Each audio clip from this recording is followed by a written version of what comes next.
Alors,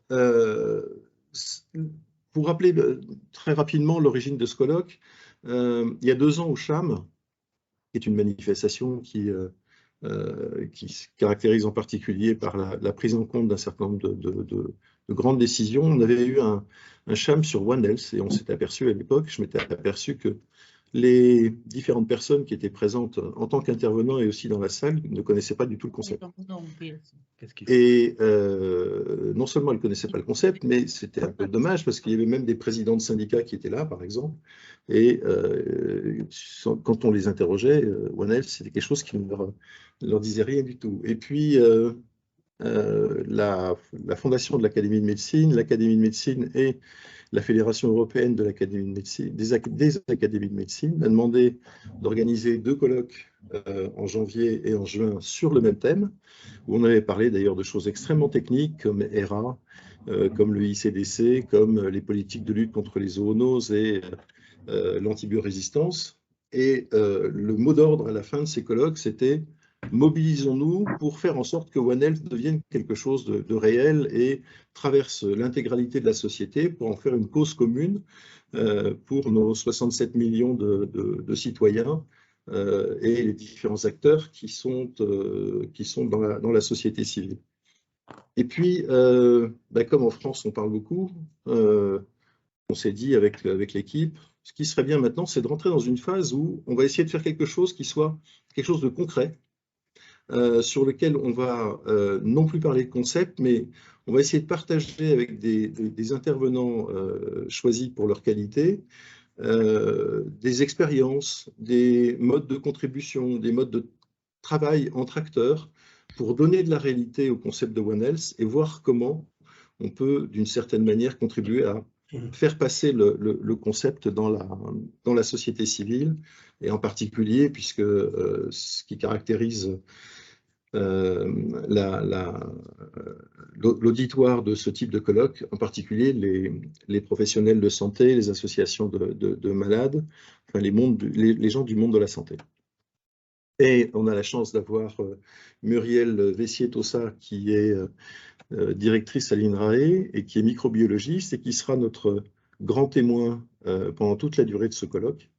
Donc ça lui donnera la possibilité, Muriel, d'interpeller nos intervenants durant les tables rondes, si vous le voulez bien, de nous faire quelques mots à la fin de conclusion et de reprise de ce qui vous a semblé être extrêmement intéressant pendant les tables rondes pour les conclure. Et puis, bien entendu, de pouvoir nous challenger sur si vous estimez qu'il y a des choses sur lesquelles on a besoin de plus de compréhension ou plus de précision. Je vous passe tout de suite la parole en vous remerciant encore d'avoir accepté ce rôle. Et donc, je vous en prie pour l'introduction de ce colloque, avec plaisir. Merci beaucoup. Donc, merci pour cette invitation. Donc, j'ai la lourde tâche d'introduire ce colloque et de vous donner quelques éléments généraux sur ce qu'est le One Health avec ma vision de scientifique et la manière dont on essaie ou dont on peut le mettre en place concrètement. Alors, le concept One Health, c'est quelque chose dont on parle depuis de très nombreuses années et qui effectivement devient de plus en plus à la mode. On en parle beaucoup aujourd'hui depuis quelques mois, on va dire. Et ce concept est basé sur une réalité assez simple, un constat assez simple, c'est que la santé des hommes, de l'homme, est intimement liée à celle des animaux et à l'environnement dans lequel il vit. Alors, si on prend l'exemple des maladies infectieuses que je connais particulièrement, eh bien, de très nombreux microbes qui infectent l'homme infectent aussi les animaux et 60% des maladies infectieuses humaines ont une origine animale et ces microbes vont être aussi sensibles, on peut les retrouver dans l'environnement, ils sont sensibles aux changements globaux, à la température, etc. Donc, pour protéger la santé de l'homme, eh bien, il faut également protéger celle des animaux et agir sur l'environnement dans lequel vivent les êtres humains et les animaux. Et c'est finalement ce que prônent ces approches One Health, qui sont donc des approches interdisciplinaire qui nécessite d'avoir plusieurs acteurs autour de la même table, et ces approches donc vont prendre en compte l'interconnexion entre les différentes santé avec un but particulier, un objectif, c'est de protéger la santé des êtres humains et de la planète. Alors, une fois qu'on a dit ça, une fois que j'ai dit ça, ça semble finalement assez évident, hein, que tout est lié, interconnecté, mais finalement, mettre en œuvre ces approches, ce concept, eh ben, c'est pas si simple, on le voit. Et que faut-il faire? Alors j'ai pas forcément les réponses, mais ce que je dirais, c'est que du point de vue du scientifique, eh bien, d'une part, il faut mettre en place des programmes de recherche qui soient multidisciplinaires et qui réunissent des spécialistes de plusieurs domaines pour répondre à des questions complexes. Et ça, c'est déjà un challenge, c'est pas évident, on est habitué à travailler en silo, et donc ça c'est le premier challenge, c'est de réunir autour de la même table des spécialistes sur des questions différentes. Et puis, et c'est aussi là pour cela que vous êtes là aujourd'hui, la recherche seule ne suffit pas du tout, elle sert même à la limite à rien, puisque si les résultats de la recherche ne sont pas utiles et utilisés, aussi, ces approches One Health, quand elles sont menées dans des programmes scientifiques, elles nécessitent d'intégrer dans les programmes de recherche les parties prenantes, les décideurs, mais aussi les citoyens, les associations de malades, etc., qui doivent être impliqués le plus tôt possible, et ceci dès la conception du projet de recherche, à la fois pour aider à concevoir les questions auxquelles on va répondre, auxquelles la science va pouvoir répondre, et puis pour que les réponses qui vont être apportées par ces projets de recherche puissent être appliquées et qu'on puisse identifier ensemble des solutions. Alors,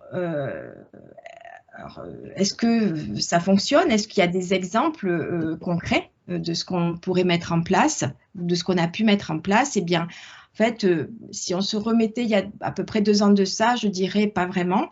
Et en fait, la crise du Covid a été vraiment un révélateur de ce besoin d'avoir des approches One Health. Alors, pourquoi avant ça fonctionnait pas? Il y avait plein de raisons. Une des raisons, c'était qu'on fonctionne en silo. Les formations des scientifiques sont différentes et sont cloisonnées. On n'a pas l'habitude de travailler ensemble entre, par exemple, médecins, vétérinaires, etc. Les ministères aussi, santé, agriculture, environnement, c'est assez cloisonné, c'est parfois compliqué, enfin c'était en tout cas compliqué de les faire travailler ensemble. Et puis les chercheurs ont longtemps été dans leur tour d'ivoire aussi, et certains n'imaginent même pas que des non-scientifiques pourraient participer, discuter et participer, oui, à leur projet de recherche. Mais donc tout ça a changé avec la crise du Covid, où on s'est vraiment aperçu que finalement ça fonctionnait très mal et qu'il fallait changer les choses pour qu'on puisse être plus efficace. Et je vous donnerai par exemple un ou deux exemples, notamment au moment où il a fallu tester les personnes qui étaient malades. Eh bien, il n'y avait pas assez de bras pour tester, et les tests ont pendant très longtemps été faits uniquement par les laboratoires de santé humaine. Les vétérinaires qui ont l'habitude de faire des tests pour les animaux disaient nous on a tout, on a les appareils PCR, on a les bras, etc. Et il a fallu vraiment se battre pour arriver à ce que les vétérinaires puissent faire ces tests. Et donc voilà, donc premier exemple d'un cloisonnement qui a fait que les choses n'ont pas été très efficaces, en tout cas au début. Ensuite, donc les spécialistes en fait de la santé animale ont eu beaucoup de mal à faire entendre leur voix, et en fait, on a été finalement entendu quand on s'est aperçu que les animaux pouvaient être infectés aussi à partir des humains, qu'il y avait aussi des animaux qui retransmettaient à l'homme, et que tout ça avait un impact sur la virulence des virus, etc. Donc, cette crise Covid a vraiment fait prendre conscience de la nécessité de travailler tous ensemble pour apporter des solutions. Donc, on a écrit, alors il y a eu de très, très nombreuses tribunes qui ont été écrites dans tous les journaux, y compris Le Monde. On a fait beaucoup de lobbying. Et il y a eu donc beaucoup de choses qui ont été faites. Par exemple, il y a eu la création d'un groupe d'experts de haut niveau One Health qui a été créé au niveau de l'ONU et qui donne les grands principes du One Health et qui fixe des orientations. Il y a eu des définitions, etc. Il y a eu du financement également de la recherche pour des programmes de recherche. Et donc, pour finir cette petite introduction, je voudrais juste illustrer un projet. En fait, c'est plus une initiative qu'un projet de recherche qui a en fait finalement est sorti de toutes les réflexions qui ont eu lieu au moment du Covid. Et l'idée était de dire que finalement, si on ne fait rien, eh bien, on va se retrouver dans peut-être 1 an, 2 ans, 10 ans, je ne sais pas, devant le même problème que le SARS-CoV-2 avec une nouvelle épidémie qui va apparaître et on va être uniquement là pour répondre à cette épidémie. Donc, il faut anticiper. Et pour anticiper, il faut qu'on puisse comprendre pourquoi ces maladies émergent. Et si on comprend pourquoi elles émergent, eh bien, on peut essayer d'agir sur les facteurs qui les favorisent pour essayer de limiter les risques d'émergence des maladies. Et donc, donc on a beaucoup discuté d'un projet. Alors oui, pardon, pour faire ça, en fait, il faut évidemment avoir des spécialistes, par exemple, du climat, de la biodiversité, etc., pour pouvoir comprendre les causes qui sont souvent très complexes. Cela nécessite aussi d'avoir des actions internationales, alors à la fois très locales, parce que les problèmes sont parfois, sont d'abord au niveau local et puis ensuite vont être disséminés dans le monde entier. Donc, il faut avoir des actions à la fois locales et internationales. Et cela nécessite donc d'avoir des dispositifs qui soient interconnectés entre les différentes santé. Donc, nous avons porté un plaidoyer qui était porté par donc mon organisme de recherche qui est INRAE avec l'IRD et le CIRAD. Et donc, nous avons proposé une initiative qui s'appelle Présode. Et cette initiative donc a plu et a été lancée en fait par le président Emmanuel Macron au One Planet Summit en janvier 2021. À ce moment, cette initiative était encore un petit peu floue de ce qu'il fallait faire, mais elle a été lancée. Et voilà, une fois qu'elle a été lancée par le président Macron, on n'avait rien d'autre à faire que de la porter, de la construire. Et aujourd'hui, donc l'équipe qui organise ce colloque va vous passer un tout petit film de 2 minutes, hein, c'est très, très court, pour vous présenter cette initiative et à quoi elle va servir. Et aujourd'hui, donc, nous avons plus de 150 organisations qui nous ont rejoints. Nous avons pu lever des fonds au niveau international pour réaliser des recherches dans différents pays du monde. Et on a établi un agenda stratégique pour les recherches à mener en lien avec les acteurs locaux dans différents pays, donc en Europe, mais également dans différents pays du monde. Donc, et tout ça pour comprendre, en fait, l'émergence des maladies et pour pouvoir diminuer les risques d'émergence. Voilà, donc je ne sais pas si vous pouvez passer le petit film. Oui, Jérémy va le lancer. Là, il vient de se connecter. Zoonoses spread between animals and humans. Par contre, moi, je In 50 years, their frequency increased significantly due to major human-driven ecological changes. Jérémy, on ne voit pas la Prevention vidéo. is the most cost-effective way to tackle. On a le son, mais on ne voit pas la vidéo.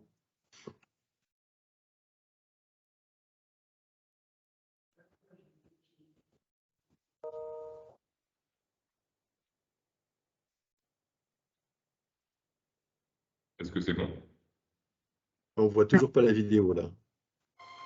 On a un magnifique écran noir. Ouais. Mais... sinon, tant pis, on va poursuivre. Je pourrais essayer, mais moi, je n'ai pas l'habitude de partager mon écran. Je peux essayer peut-être. Je vous en prie, avec plaisir. Ah non, mais c'est vrai que l'initiative Présode est quelque chose de tout à fait intéressant. Non, mais je ne Alors, sais pas faire en fait, parce que non. j'ai pas l'habitude d'utiliser Teams et j'ai un Mac et ils n'aiment pas. Enfin, Ah je oui, sais pas, mon ça, ordinateur n'aime pas Teams. les ordinateurs ne sont pas compatibles comme les professionnels de santé ne le sont pas toujours. Il faut que l'organisateur vous donne Bah, écoutez, l'autorisation de partager. Non, mais c'est pas très grave, c'est dommage, mais si peut-être qu'à un autre moment dans la matinée, si ce problème technique se résolvait. Quentin, tu essaies de... Voilà, super. Ah ben voilà. Quentin, tu peux lancer la vidéo? Ah non, ça fonctionne pas. Bon, c'est toujours... on est quelquefois confronté comme ça à des problèmes techniques. Bah, écoutez, Muriel, si on a la possibilité de la passer, alors... Zoonoses are infectious diseases that spread Ah bon? between animals Ouais, and humans. In 50 years, their frequency Ouais, c'est découpé en fait, donc c'est un peu. Bah, non, Ouais. mais je pense qu'il vaut mieux abandonner l'idée parce qu'on va perdre du temps. On va peut-être essayer de faire quelque chose, si c'est possible, c'est de la mettre dans le chat, de mettre un lien sur le chat pour que vous puissiez Oui. la voir et la récupérer.